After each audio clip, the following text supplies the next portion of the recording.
Assalamualaikum warahmatullahi wabarakatuh. Alhamdulillah, wassalatu wassalamu ala Rasulillah wa ala alihi wa sahbihi wa man wala. Wa la hawla wa la quwwata illa billah. Dawina ta'ala wa ta'ala wa ibadah wa istiqadah wa hasanah tamasuki kita dari sunnah Rasulullah wa doa dan huda dan al-khair bi barakatihi wa qurbihi wa zawmihi subhanahu wa ta'ala. Allahumma la sahla illa ma ja'altahu sahla wa taj'alul husna ila sidda sahla wal 'aqibatu lil muttaqin wa la 'udwana illa 'alal zalimin. Amma ba'du.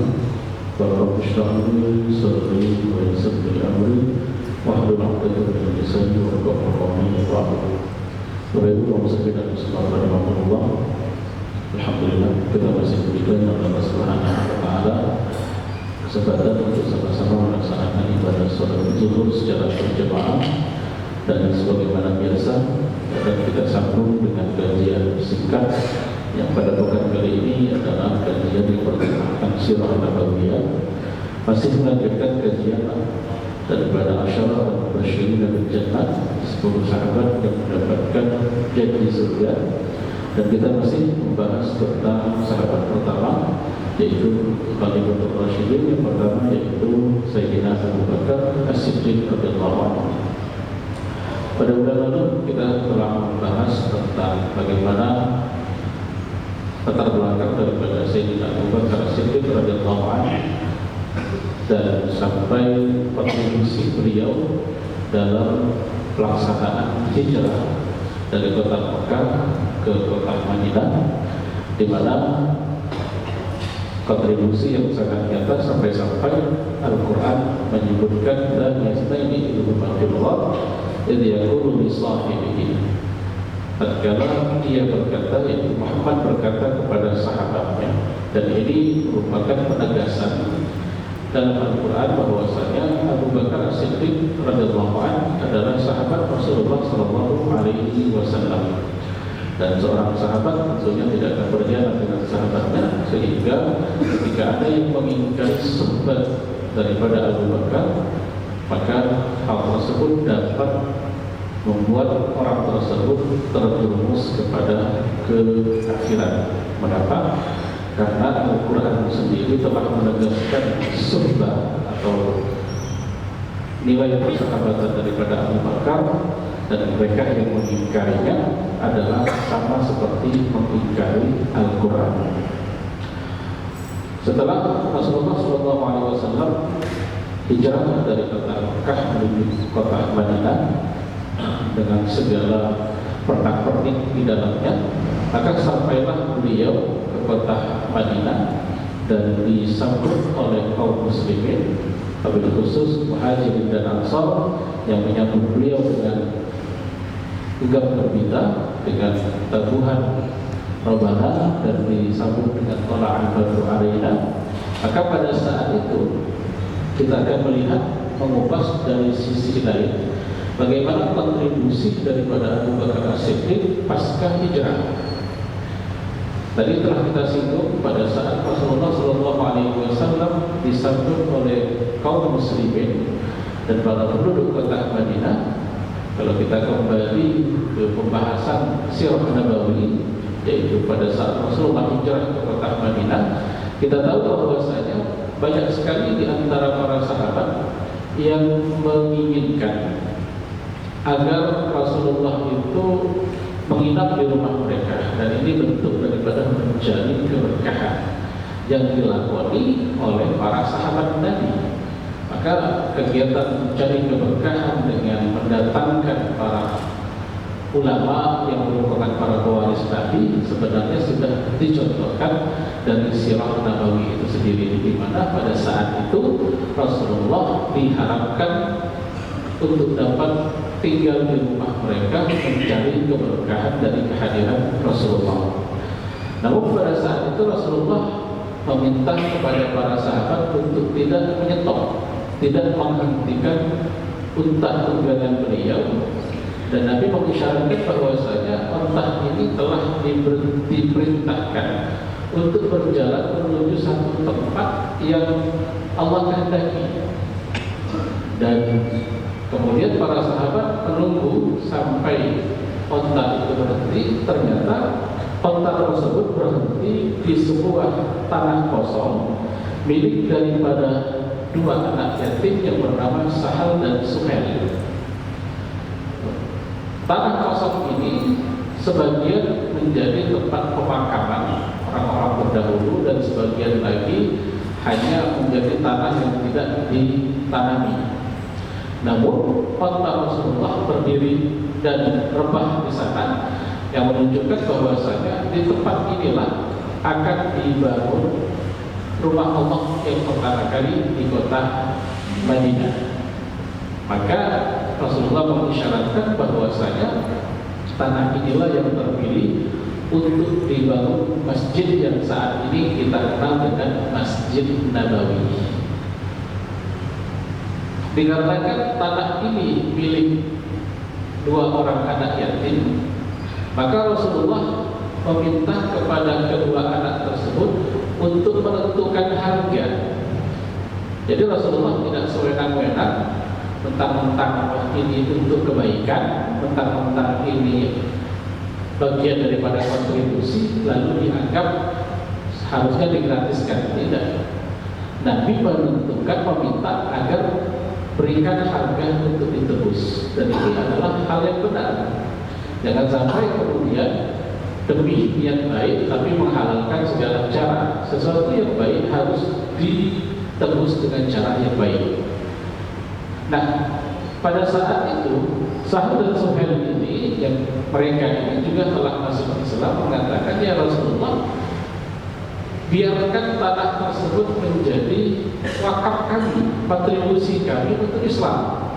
Artinya mereka ini enggan untuk menetapkan harga dan ingin tanah itu dilepas secara gratisan, secara percuma.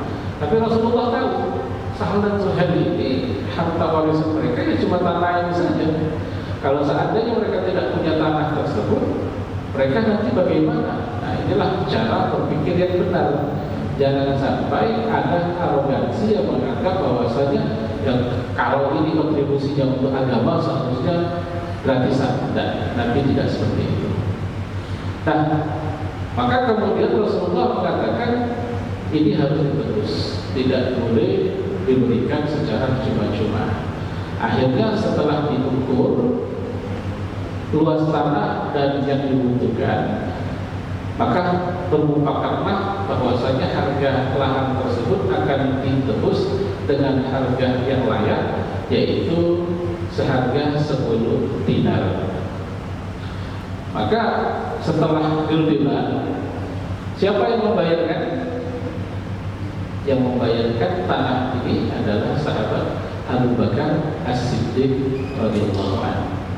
Jadi tanah Masjid Nabawi yang saat ini kita kunjungi, yang kita sholat di dalamnya dan di dalamnya terdapat raudhah, pada dasarnya lahannya ini adalah wakaf daripada Abu Bakar As-Siddiq radhiyallahu anhu.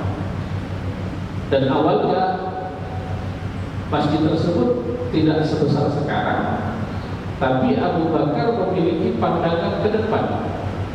Dia tidak mengukur bahwasanya masjid ini hanya sebesar ini saja, tidak.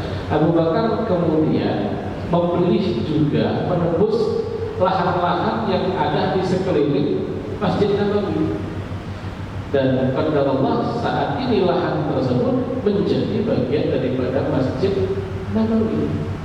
Dari sini saja kita tahu bagaimana kontribusi daripada Abu Bakar membangun Masjid Nabawi. Dibayangkan Pak, orang membangun masjid biasa saja Allah bangunkan rumah di surga. Ada orang yang berkontribusi masukkan infaknya ke kotak infak seperti yang ada di tiang-tiang itu, masuk 10.000, masuk 15.000, masuk 50.000 demi untuk pembangunan masjid, demi untuk berkontribusi atas kemakmuran masjid. Allah bangunkan baginya rumah di surga. Nah, bagaimana dengan Abu Bakar? Abu Bakar menyumbangkan lahan yang saat ini menjadi Masjid Nabawi yang sampai saat ini tidak pernah sepi.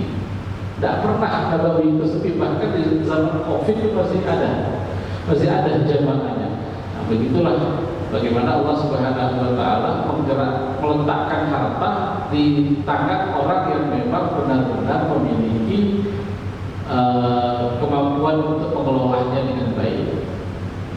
Maka kemudian setelah menebus semua lahan tadi, Abu Bakar menyatakan bahwasanya ini adalah lahan yang dia wakafkan untuk kaum muslimin, dan sampai saat ini pahalanya terus mengalir kepada Abu Bakar. Baru satu amalan.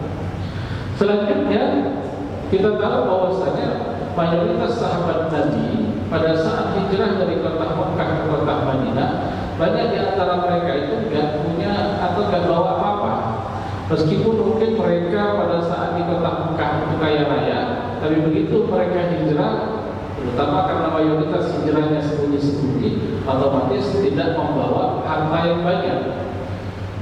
Untuk bertahan hidup saja sudah syukur, boro-boro untuk bangun tempat tinggal.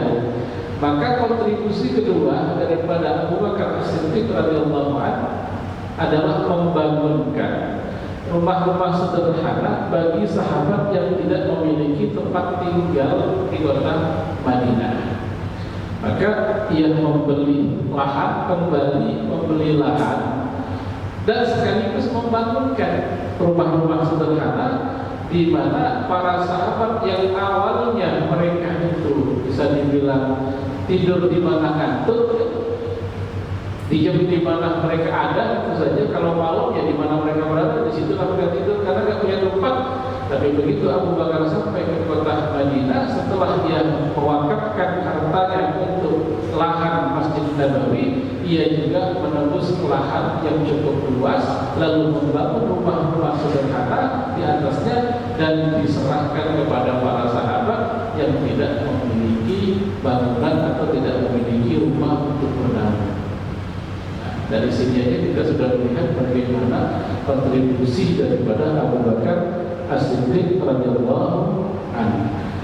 Jangan kita juga lupakan kontribusi daripada Abu Bakar As-Siddiq radhiyallahu anhu dalam setiap peperangan atau jihad bersama Rasulullah. Pada saat perang Tabuk tahun 630 Masehi, di mana pada saat itu Rasulullah SAW memerintahkan para sahabat untuk menyambut pasukan Romawi yang jumlahnya konon mencapai 40.000 pasukan bersenjata lengkap. Rasulullah serukan untuk menyambut mereka di kawasan Tabuk. Tabuk ini tidak jauh dari Riyadh dan hampir berbatasan dengan Yordan. Di sana pada saat itu Rasulullah menyerukan untuk menyumbang pasukan ini, yang jumlah pasukan Rasulullah saat itu mencapai 30.000 orang. Dan Nabi menyerukan untuk menyumbang. Kita sering mendengar bahwasanya Utsman menyumbangkan sampai 100.000 dinar, kemudian sahabat yang lain. Namun yang paling masyhur adalah pada saat itu Umar bin Khattab menceritakan bahwasanya ini adalah kesempatan baginya untuk menyaingi amalan daripada Abu Bakar. Maka ia datang kepada Rasulullah dengan membawa setengah harta. Setengah harta bukan jumlah yang sedikit, Pak. Kalau bapak-bapak punya tabungan 10 juta dan itu adalah biaya hidup, kemudian nyumbang 5 juta, itu sakit juga itu. Ya berat itu. Tapi kemudian Umar bin Khattab membawa setengah dari harta yang dia miliki. Kata Rasulullah, ya Rasulullah, aku sumbangkan setengah harta. Rasulullah menerima. Lalu kemudian Umar bertanya, iseng nanya kepada Nabi, ya Rasulullah, apakah Abu Bakar sudah datang? Ya Rasulullah, sudah. Berapa dia menyumbang? Seluruh hartanya. Seluruh harta yang dimiliki oleh Abu Bakar disumbangkan dalam peperangan tersebut. Kita tidak melihat nominal harta yang dimiliki oleh Abu Bakar tentu tidak sebanyak Utsman, tentu tidak sebanyak Abdurrahman bin Auf, tapi mampu untuk menyumbangkan seluruh hartanya. Itu menunjukkan bagaimana pribadi daripada Abu Bakar itu sendiri. Dan selain itu, kalau di Mekah maksud Abu Bakar itu memiliki kontribusi dalam membebaskan budak-budak yang sudah masuk Islam, maka Abu Bakar juga memiliki rutinitas di mana ia itu berkontribusi dalam membantu perekonomian keluarga Rasulullah Shallallahu Alaihi Wasallam, terutama pasca wafatnya Rasulullah. Jadi Abu Bakar itu memiliki dana khusus yang ia distribusikan untuk istri-istri dan keluarga Rasulullah. Setiap bulan yang kirimkan hal tersebut, dan ini merupakan bagian daripada kontribusi ekonomi daripada Abu Bakar As-Siddiq radhiyallahu anhu. Masih banyak kontribusi yang lain, di antaranya kontribusi politik dan pemerintahan, kemudian bagaimana kontribusi militer daripada Abu Bakar As-Siddiq. Insyaallah akan kita bahas pada pertemuan yang akan